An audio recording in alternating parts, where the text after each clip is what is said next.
For the ones who get it done, the most important part is the one you need now. And the best partner is the one who can deliver. That's why millions of maintenance and repair pros trust Grainger, because we have professional-grade supplies for every industry, even hard-to-find products. And we have same-day pickup and next-day delivery on most orders. But most importantly, we have an unwavering commitment to help keep you up and running. Call, click Grainger.com, or just stop by. Grainger, for the ones who get it done. This is Cashing Out on VSiN, the Sports Betting Network.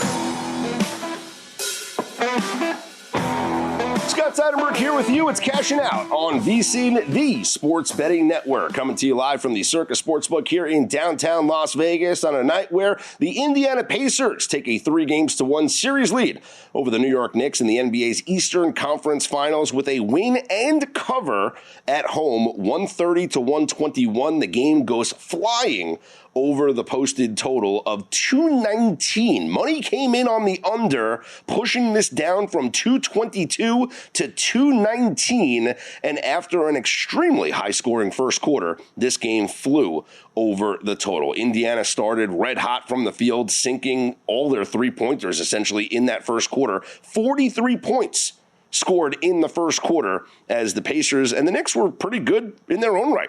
35 points in the first quarter. This was a back-and-forth, fast-paced first quarter, but the Pacers wind up with the 43-35 lead after one. Knicks cut into that lead at the end of the first half, but the Pacers extended it throughout, and something that was big for the Pacers in this game as they go wire to wire, and what wire to wire means is they were leading at the end of every quarter. The Knicks never had the lead at the end of every quarter here. If you bet the wire to wire, you had yourself a nice night because you could get plus 300 on those props. And I like doing that sometimes. I tweeted something out. You guys can follow me on Twitter at ScottsOnAir, SCOTTSONAIR. I thought the Knicks could have a wire to wire win, honestly, in this game tonight because I looked at this game number 3 and how much the Knicks dominated that second half. And then you looked at this entire series and you tried to figure out which team dominated the entire series. The majority of the play prior to game number 4 was won by the New York Knicks. The Knicks were the better team in the first 46 to 47 minutes of game number 1. They were better in probably maybe half the game in game number 2, maybe a little less than that. You could say it's 60-40 Pacers. And the Knicks were far better in the second half in game number 3. So if the Knicks were better in 90% of game number 1, if they were better in 50% of game number 3, 40% of game number 2, they've been better the majority of this series. But in game number 4, it was 100% Pacers. Wire to wire.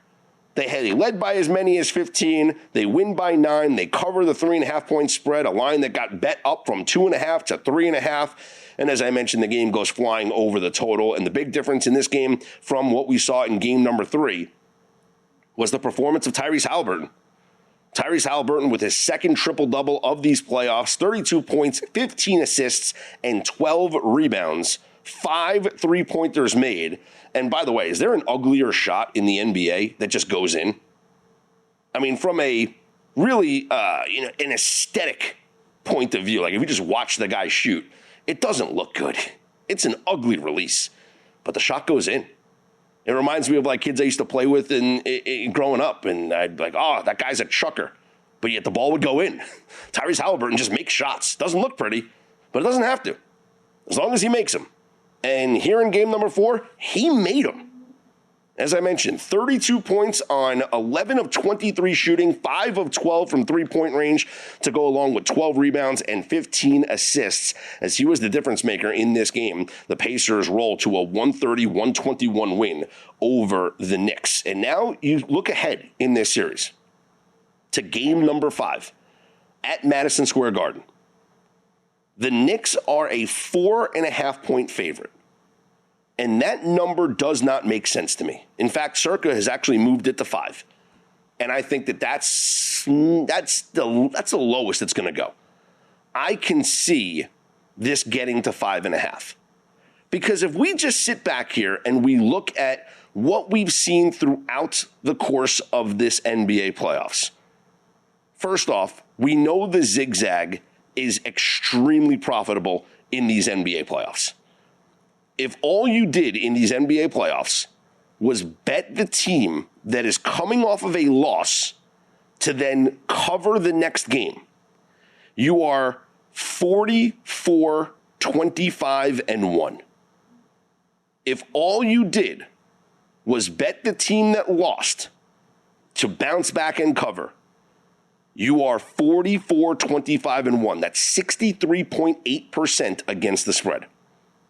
So right off the bat, the sportsbook should be factoring that zigzag factor in. And so you go with the power ranking on both of these teams, and then you give home court advantage. So now that's a couple of points that you have to give the Knicks for home court.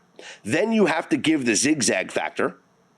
So that's another, point if you say you want to tax them on. And then you also have to give another point or half a point or whatever, however much you value it. You have to give the Knicks now a tax because of the desperation spot, because you are the home team that is looking to avoid elimination. And those spots are the spots that you want to back, the situational spots. And so think about where we are from a Game 5 perspective. In game number 1 of this series, the Knicks were a 4.5-point home favorite. Knicks coming off that series win against the Celtics. Pacers coming off the series win against the Cavs. Knicks were home, so, you upgrade both of the teams, but who do you upgrade more? Maybe you upgrade the Knicks more because the Celtics were rated higher than the Cavs. So the Knicks were maybe rated a little bit higher. The Knicks were at home, and they were 4.5-point favorites. Now you're telling me that in a desperation spot at home, with the zigzag factor, they're the same 4.5-point favorite that they were in game number 1? That means that you must have upgraded the Pacers so much that even factoring in all those things, the zigzag, the home, the desperation, that you still got to a number of 4.5, that makes no sense to me. There's only one way to play this game, and it's the New York Knicks. The 4.5s are going to be gone. You got to swallow those up before they are absolutely gone. And as I mentioned, Circa has already moved to 5, and that tells me, because they're the sharpest book here in town, that everyone else is going to move as well. The money line has already moved. It was 185, 190 is a price right now that you can get. That's going to go up to upwards of minus 200. Knicks will win on Thursday. Because also, let's play this out for a minute here. The NBA Finals will start on June 5th. That is, if I look at the calendar, June 5th is, let's see, 1, 2, 3, 4, 5, 6, 7, 8, 9, 8 to 9 days away, depending on how you do your math. The Thunder could end their series against the Timberwolves here on Wednesday. And the Thunder at home are a minus 8.5-point favorite. If the Pacers end the series with the Knicks on Thursday, that's a full week without NBA basketball? That's terrible. That's awful. And game 1 is on a Thursday. So that means we get no Friday game, no Saturday game, no Sunday matinee. No. We got to wait till next Thursday for game 1 of the NBA Finals. Now, I'm not a conspiracy theorist, although sometimes I play one on TV. But if you're the NBA, I'll tell you, listen, if you're the NBA, don't you want a game on Saturday? Don't you want Knicks Pacers on Saturday. You're going to have nothing else going on. Both Stanley Cup conference finals will be over. So you're not going to have to compete with anybody on Saturday. That game will be a Saturday primetime game. There's no competition. Like, if David Stern was still alive and he was still the commissioner, I can tell you right now, Knicks are winning this game easily. But I joke, I kid, but come on. It's in the best interest of all of us if the Knicks get a win in game number 5 at Madison Square Garden, and we have a game number 6 coming up on Saturday. It's in everyone's best interest if that's the case. But to me, forget about the conspiracies aside and the jokes and whatnot. If we're just looking at this from a power rating perspective, the spread doesn't make sense. It has to be the Knicks or pass. That's the play that you have in this game. It's the only play you have in this game.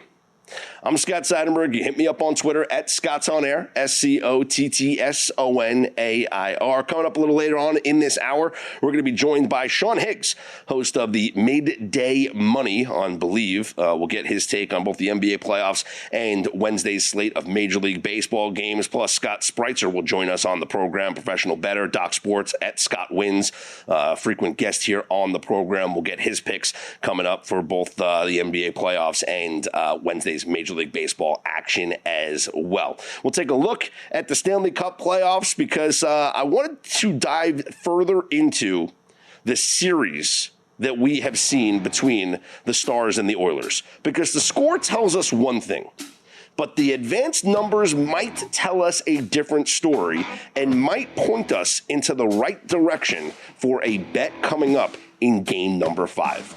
Plus, the Florida Panthers end the Carolina Hurricanes season here on Wednesday night. We'll discuss it coming up next. I'm Scott Seidenberg. It's Cashing Out here on VSiN.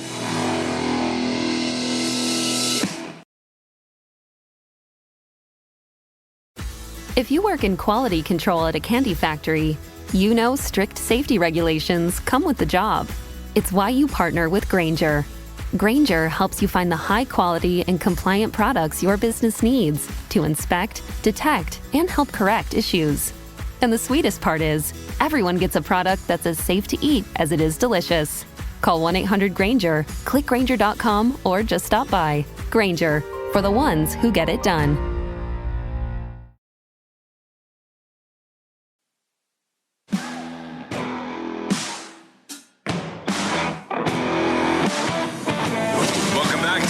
Out here on VSiN, the Sports Betting Network. Scott Seidenberg back here with you. It's Cashing Out on VSiN, the Sports Betting Network. In the Stanley Cup playoffs, the Edmonton Oilers have taken a 3-1 series lead over the Dallas Stars with a 4-1 victory in Edmonton in game number 4 here on Tuesday night, as they had some power play goals scored, one by Leon Draisaitl in the first period as they took a 1-0 lead. Jason Robertson then tied the game for Dallas on the power play at 1-1 before Corey Perry scored on the power play, giving the Oilers the 2-1 lead. That's where we were heading late into the third period, where the Oilers added 2 empty net goals to make it a 4-1 score. So, on the surface, you look at this series and you see the Oilers are up 3-1, coming off of a 3-0 shutout victory in game number 2, a 6-1 rout in game number 3, and a 4-1 win in game number 4. And you're thinking to yourselves, well, this makes sense. Oilers were in the Stanley Cup final last year. Oilers have 2 of the best players in the world on their team. And they're the better team cruising to a victory in this series, up 3-1. Of course, they're the better team, and that's where it should be. But let's actually dive inside the numbers, because sometimes the scores can be deceiving. Tuesday night's game 4, for example. This was a 2-1 game. It was very evenly played. The Stars cashed in on their power plays, which is what Dallas was only able to do once. Dallas had 4 power play opportunities. They scored just once. The Oilers had 3 power play opportunities, and they scored twice. And then the empty net goals are the empty net goals. I'm not going to count those. And you could look at the same thing in game number 3, where this was a 3-1 game going into the third period that kind of, Zach Hyman scores twice. It becomes a 5-1 game, and 6-1, it's out of hand. The 3-0 loss in game number 2 was a 1-0 game after the first period, and then a 3-0 game thanks to 2 late goals in the second period, and nobody scored in the third period. This has been actually a much more competitive series than the scores will dictate. And so here's what I did. I went and I looked inside the analytical numbers for this series to see if what really has gone down. And I found it fascinating. So, the Oilers lead the series 3-1. The Oilers have outscored the Stars in this series 16-8. They've dominated this series, some would say. It was 6-3 Dallas in game number 1, 3-0 Oilers in game 2, 6-1 Oilers game 3, 4-1 Oilers in game number 4. But let's take power plays out of the equation, and let's only look at the play when both teams are at even strength. 5 versus 5. And let's take a look at these numbers. So there's 2 major stats that I look at when it comes to hockey, and I've talked about it a lot. You guys follow me on Twitter at Scott's On Air. You watch me here on VSiN. You listen to the shows. There's Corsi and Fenwick. Your Corsi stats are every shot attempt that you take. Doesn't matter what happens. You wind up to shoot that puck, that's a Corsi attempt. Your Fenwick attempts are any of those shots that don't get blocked. And to me, it's a little bit of a better measure of your possession and your dominance, because the more shots towards the net, the more success you're going to have. Like, what do we always say when we watch hockey? Pucks on net, pucks on net, pucks on net. And then obviously shots on goal are a different thing. Those are the actual shots that get to the goalie. They're either goals or they're saves by the goalie. And one of the things that bothers me the most is if a shot hits the post, it doesn't count as a shot on goal, even though it literally hit the goal, but it's not a shot on goal. So when you bet a guy to go like over 2.5 shots on goal and he beats the goalie, but the puck hits the post and doesn't go in, he doesn't get credit for a shot on goal. Anyway, I digress. In 5v5 in this NHL Western Conference Finals, the Dallas Stars have had 217 Corsi attempts. The Oilers only 184. Of those attempts, all the attempts, let's take out the block shots. Let's look at the ones that have gotten through. 154 Fenwick attempts for the Dallas Stars, 130 for the Edmonton Oilers. Of those shots, let's just talk about the ones that actually got to the net. 91 on goal for the Dallas Stars, 82 for the Edmonton Oilers. The Oilers have actually outscored the Stars in less attempts, 9-3, in 5v5 situations.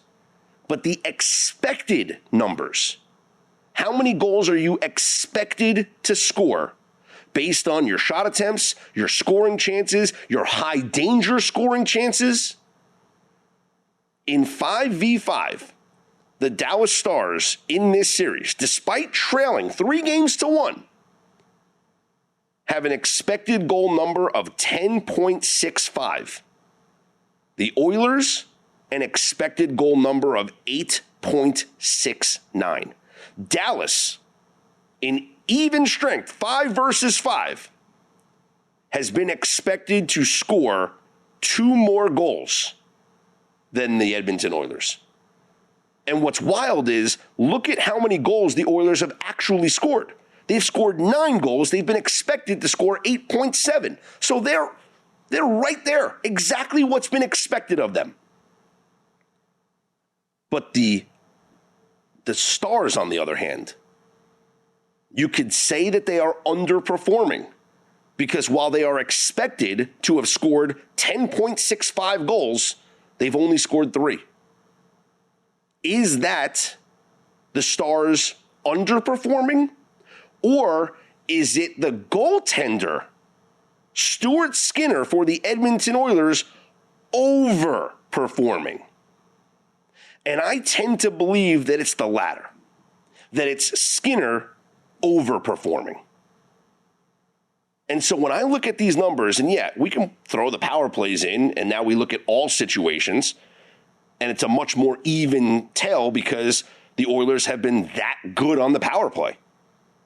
Here in game number 4, they scored in 2 of their 3 power plays, where the Stars were 1 of 4. The Oilers have been better with the man advantage. If we look at all situations, that includes the power plays. Well, the Oilers have scored 16 goals compared to just 8 for the Dallas Stars, but the expected numbers, dead even. In fact, Dallas expected to score 14.39 goals to the Oilers' 14.02. Again, is it Dallas underperforming or Stuart Skinner overperforming? It could be a little bit of both. But either way you slice it, all signs to me point towards Dallas in game number 5. Not only have they actually been, analytically, the better team in this series, despite the score, but they're at home and they're playing with their season on the line. And look at what we saw from Carolina. They weren't even home. But in game number 4, playing with their season on the line, looking to avoid the sweep, that was the best we've seen Carolina play probably in these playoffs. And they dominated that game. And I tweeted it out. I was kicking myself for betting on Florida. I bought into the hype. I bought into how good Florida was in this series. I bought into how much Florida dominated and looking at all the analytic numbers and how much Florida dominated. But Carolina showed more heart in game number 4. And they got the victory. That's what we're going to see from Dallas in game number 5. And so I think the market here is short on Dallas. The odds for game number 5, Dallas minus 120 at home, I think those are short odds. Throw in the extra factor now that Zach Hyman got hurt for Edmonton here in game number 4 and playing with, for lack of a better term, playing with a little bit of house money, up 3-1. With that home game 6 in your back pocket, I don't think Hyman plays here in game number 5. I think the Oilers, no one's going to say you're content with a loss, but I think that they're okay with it, I guess, because I think that they know they got game 6 back at home and they could wrap up the series. This is a very short price on a very good bet. I love the Stars to win game number 5 coming up on Thursday. Hey, you want to know where the real money is going? Unlike other sources, our betting splits come straight from Circa and DraftKings Sportsbook, giving you insight into where the sharp action is landing. Circa is known for taking big bets from professional bettors, while DraftKings providing a broader market perspective. That means you're getting the real action, not just the public money, but the kind of wagers that move lines. See the percentage of bets versus percentage of handle on every game across every major sport, helping you make smarter, more informed bets. Get VSiN's exclusive betting splits for as little as $9.99 for your first month at vsin.com/subscribe. Sean Higgs joins me, Scott Seidenberg, coming up next here on Cashing Out on VSiN, the Sports Betting Network.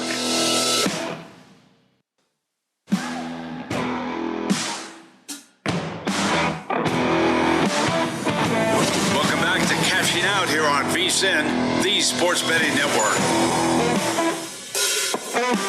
Back here on Cashing Out, I'm Scott Seidenberg here with you on VSiN, the Sports Betting Network. Always on Twitter at Scott's On Air, SCOTTSONAIR. You can follow our next guest on Twitter at Mr. Sean Higgs, HIGGS, as we head out to the Progressive Guest Line. And we welcome in Sean Higgs, host of Midday Money on the BLeav Network. And Sean joins us here on Cashing Out. Sean, thanks so much for giving us a couple of minutes here. Let's start in the NBA playoffs, where the Pacers defeat the Knicks at cover. The game goes flying flying over the total here in game number 4.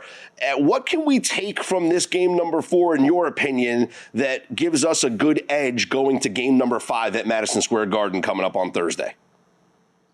I think you did a pretty good job covering it earlier. I was listening to you and the whole zigzagging back and forth. But I got to tell you, I took the Pacers in 5. I'm in Anthony.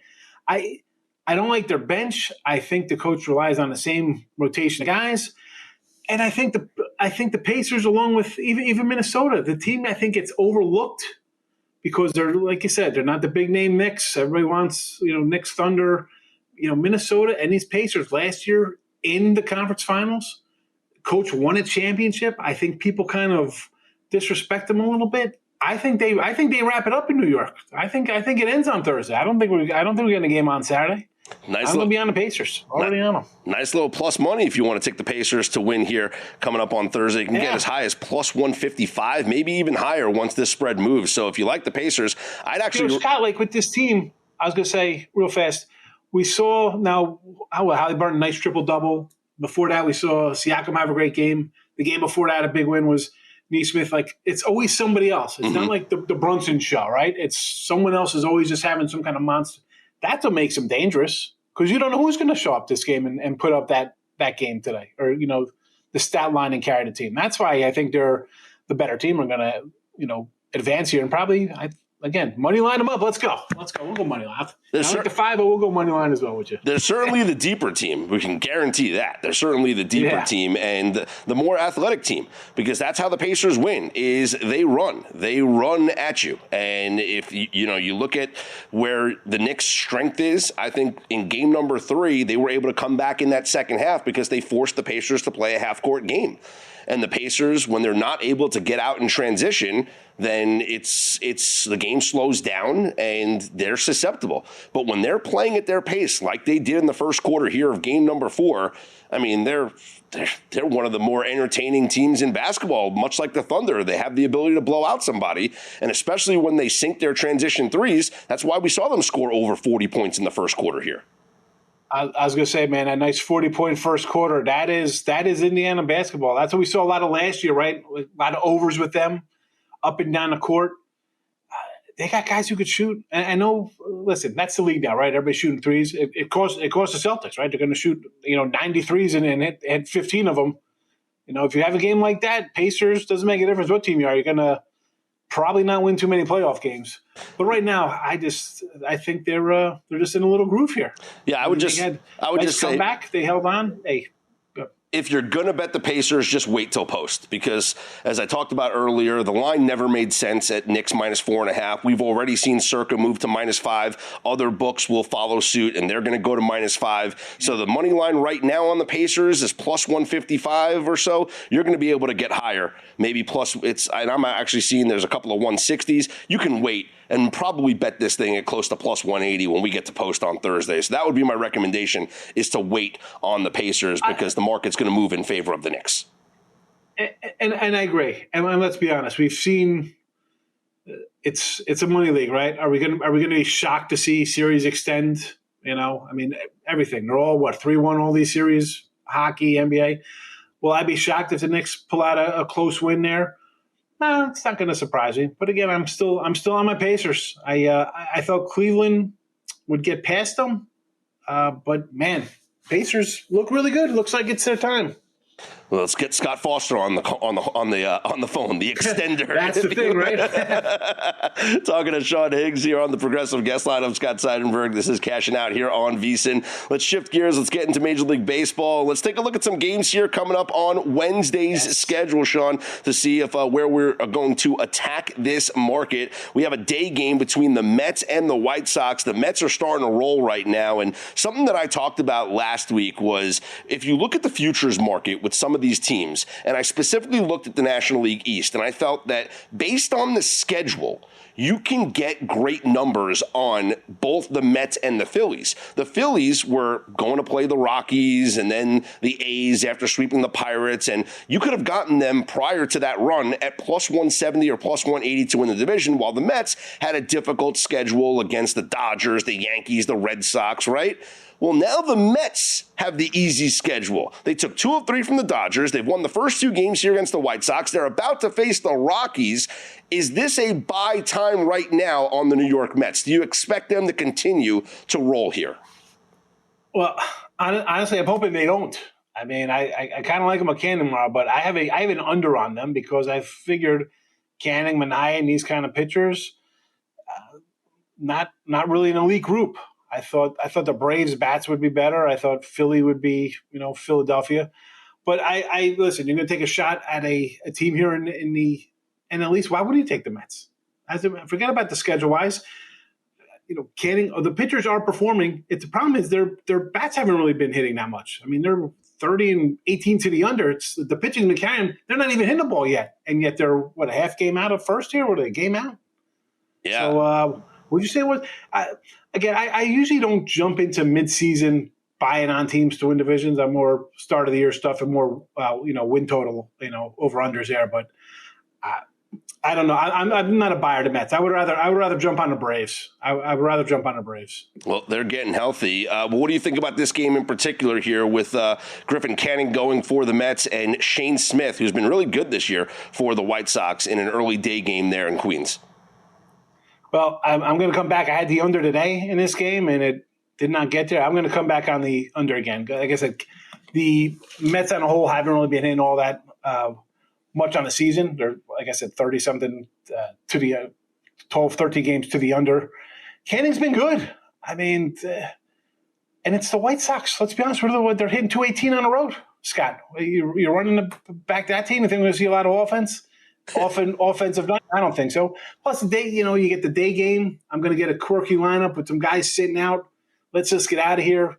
I feel the day game, the games on Wednesday, Thursday, those getaway games are usually faster paced. The guys just want to get out, and I always try to lean to the end of there. But again, Canning at home's got the good numbers, 195 batting averages. I like my BAAs and whips, and he's got it in spades here at home for the Mets. So I'll be taking the under there in this game. Another day game. What do we on this one? Another 7.5. Another day game to take a look at. The Rays host the Twins there in Tampa. Drew Rasmussen on the mound for the Rays, who just had their winning streak snapped with a loss on Tuesday night. Pablo Lopez will go for Minnesota. Rays are a short favorite in this one, but are you targeting the total there in Tampa? Yeah, I like both of these pitchers, but Lopez has just been, a knockout. Again, I go to it back to the whips and stuff with this guy, and even Tampa Bay have not been great in Steinbrenner Field. But look at the splits here for Lopez on the road. 86 whip, sub-2, 194 batting average against, stuff like that. Those are what I kind of look at when I do my game. So I'll throw those numbers out for people. They don't, I don't get fooled by ERA. They're good numbers as well. But his numbers alone, and plus we've seen out of these teams, 4-2? And the Twins are a team for me offensively. What did they do this offseason, Scott? Really nothing, right? Yeah. I thought the Tigers and the Royals would be battling there, and Cleveland's always around. I thought the Twins wouldn't even have this many wins. But yet here comes Joe Ryan, here comes Pablo Lopez, shutting teams down left and right. They do enough offensively to get there. But again, Rasmussen, good numbers. He's a solid guy. I think this one has a 3-1, like we was a 4-2 tonight. I can see the same exact thing playing out here, maybe like 3-0, low-scoring game. Again, maybe I want to. We were talking off air about getting greedy, doing run lines and stuff. I want to get greedy with the Lopez run line, but I think we're just going to stick with the total here. Yeah, I like the under.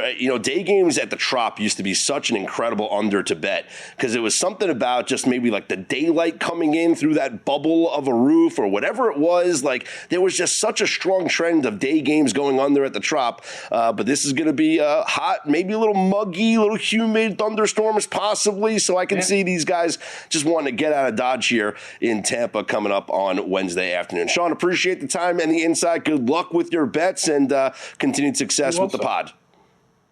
Thanks, buddy. There he is, Sean Higgs. Hit him up on Twitter. Mr. Sean Higgs, host of Midday Money on the BLeav Podcast Network. Yeah, total in that game between the Rays and the Twins is at 8, minus 112 to the under. So if you want to take a look at that, you got Drew Rasmussen going for the Rays and Pablo Lopez on the mound for the Twins. That'll probably be one of the more profitable, like nerfy bets this season. I can give you those numbers coming up to see what both those pitchers had done in the first inning of games this year. But you might just be better off taking an early under, maybe an under first 5 or under first 3 with the day game there in Tampa. More on the Major League Baseball slate coming up next. I'm Scott Seidenberg. This is Cashing Out here on VSiN.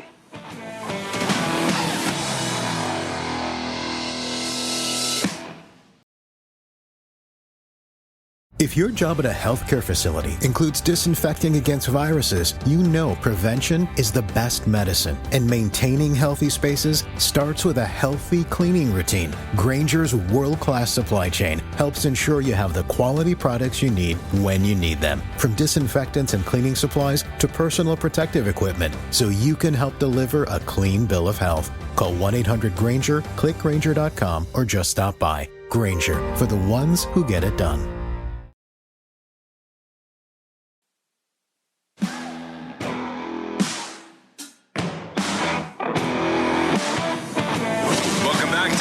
Out here on VSiN, the Sports Betting Network. Scott Seidenberg back here with you. It's Cashing Out here on VSiN, the Sports Betting Network. Always on Twitter at Scott's On Air, SCOTTSONAIR. As we take a look at the Major League Baseball schedule here for Wednesday. And we just got done talking with our guest earlier, Sean Higgs, about the first 5 under potentially in the Rays game against the against the Twins. Drew Rasmussen is on the mound for Tampa. Pablo Lopez goes for Minnesota. This game has a total of 8. And in the first 5 innings, if you can get 4.5, that would be an underplay for me. It is juiced right now at minus 135 to the under, but both of these starting pitchers, day game, getaway day situation there in Tampa, where on Thursday, the Rays have to play the Astros. So the Rays getting out of Dodge to play a game on Thursday. Meanwhile, the Twins are going to be off on Thursday. But the getaway day situation here, it's going to be 91 degrees, probably very humid because there is some scattered thunderstorms. But then again, it's South Florida, always thunderstorms every day. But it's going to be hot, maybe muggy. I could see the batters. I could see everyone just being uncomfortable there. So for me, it is a first 5 under. If you look at the records this year, the Tampa Bay Rays at home, and they've played the most home games out of anybody this year. We talked about this earlier. Tampa's a team I want to fade on the updated win totals. Once the win totals get released and you see a number that is upwards of 78 to 79 wins, go under on the Tampa Bay Rays, because the fact that they're playing outdoors now at Steinbrenner Field in Tampa, because of the weather in the summer, outdoors, obviously not climate controlled in the dome anymore, Major League Baseball had front-loaded their schedule. They've played the most home games out of anybody, and they will play 60 out of their final 100 games or so will be on the road. They're going to have, I think it's 59 out of 97 are those exact numbers of their final games of the season are going to be on the road. That's a team I want to fade in the second half of the season. But at home this year, they've played the most games out of anybody. They're 17 and 19 at home this year. But on the first 5, the Rays are 23 and 13 to the under in the first 5 innings at home this year. 23 and 13 to the under in the first 5 innings at home. So to me, first 5 under with these two pitchers, under 4.5, minus 135, Rays and Twins, Drew Rasmussen and Pablo Lopez. And if we're just looking, I want to see something here in the, in the first inning. Well, I guess in the full game. Let's look at the full games. That's what I was looking at. At home this year, full games, Tampa is same thing, 23 and 13. How about that? To the under at home. So it's the same thing for the first 5 that it is for the full game. The Tampa Bay Rays, 23 and 13 to the under at home, and the under in the first 5. Your best under team at home is the Texas Rangers, because they can't hit. They can certainly pitch, but they can't hit. And we saw another instance of it on Tuesday where they win 2-0 against the Blue Jays. Nathan Eovaldi continues to have an incredible season, just like Jacob deGrom's having an incredible season. Even though Eovaldi only went 2 innings in the game, the rest of the bullpen really picked up the slack here for the Rangers. But their offense, to me, is the big story. The offense is the issue. And Eovaldi left. It was just a precaution. He said he was experiencing some fatigue in his triceps. And he says that he's optimistic. It was just a precaution. Obviously, something didn't feel right.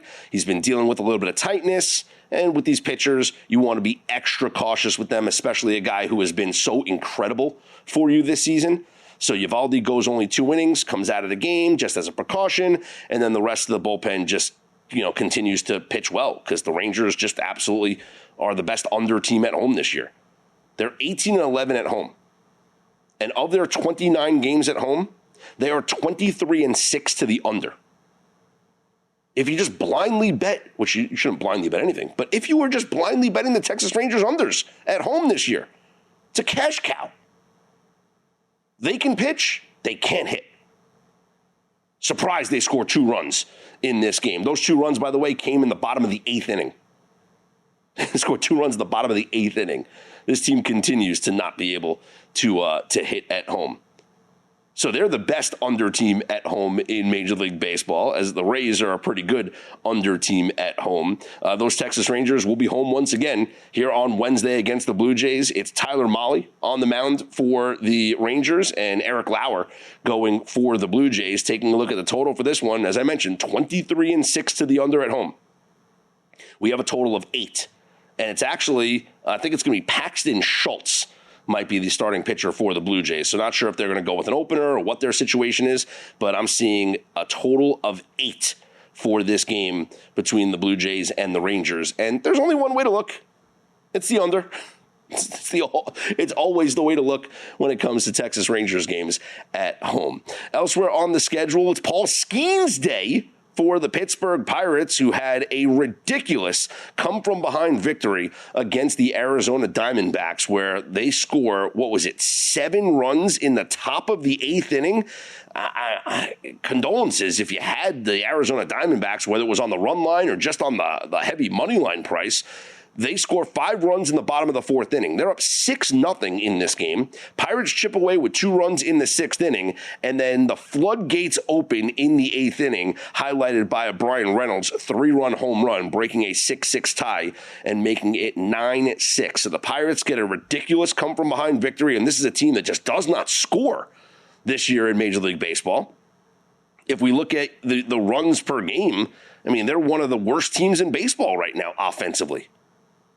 In fact, they are the worst team in Major League Baseball offensively in runs per game. 3.09 runs per game this year. On the road, 2.78 runs per game. They scored 7 runs in the 8th inning. And now you got Paul Skeens on the mound, who doesn't get any run support, who they finally won a game for the last time he pitched when they beat the Brewers, but that win came in extra innings.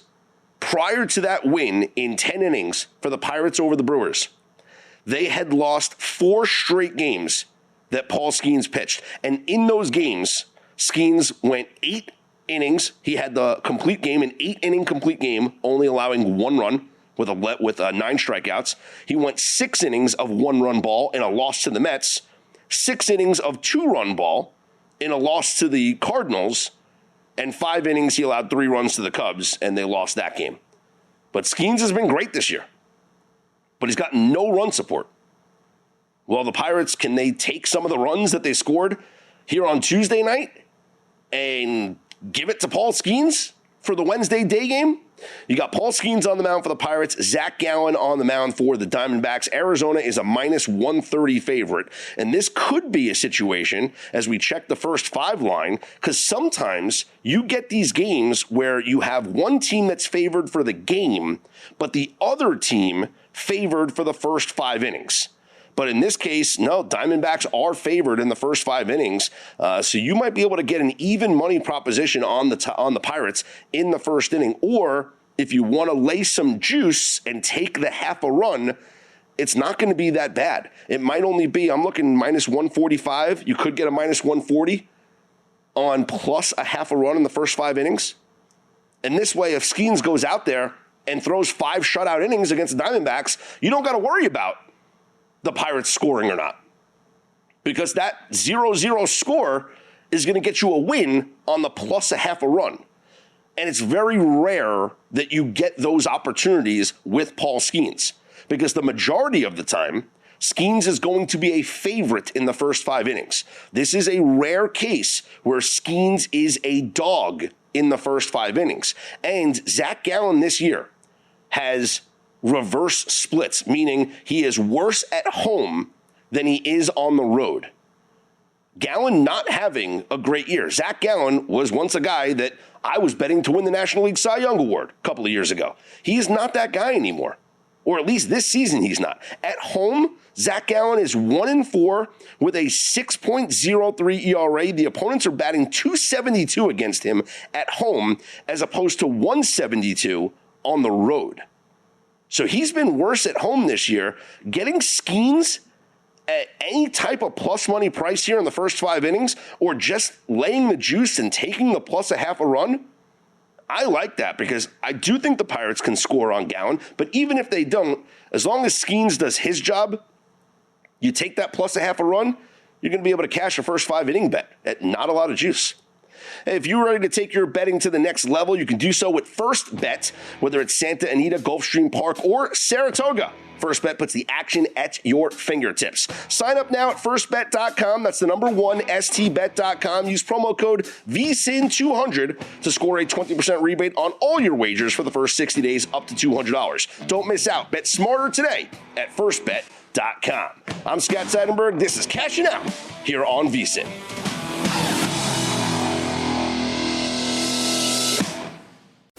If you work in quality control at a candy factory, you know strict safety regulations come with the job.